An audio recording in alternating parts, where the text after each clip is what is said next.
Welcome to my new blog. હમણાં મેં એકલો વોકિંગ કરતો છું ગાઈસ, અને તમને આ વ્લોગ જો ગમતો હોય ને તો જોજો. હમણાં મેં આ એકલો જ વોકિંગ કરતો છું. તમને મેં મંદિરની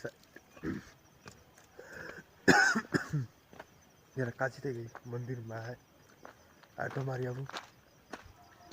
તમે બધા વ્લોગ જોતા રહેજો, અને મેં હમણાં આ વ્લોગ શૂટ કરતો છું.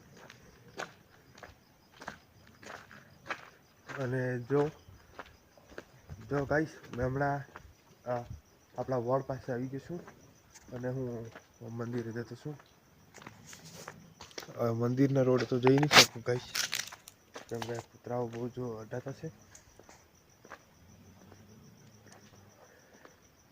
મેં આ બિલ્ડિંગ પાસે ફરતો છું, અને તમને બધાને મેં કહું, આ બ્લોગ બનાવવાનો એક જ મકસદ છે મારો. તમે મારા 182 સબસ્ક્રાઈબર્સ કમ્પ્લીટ કરી દીધા ગાઈસ. તો હવે તમે 200 સુધી પહોંચાડવાનો પ્રયત્ન કરજો, અને સબસ્ક્રાઈબ કરજો. મારો આ પહેલો જ બ્લોગ છે, અને મેં પહેલી વાર બ્લોગ શૂટ કરતો છું ગાઈસ.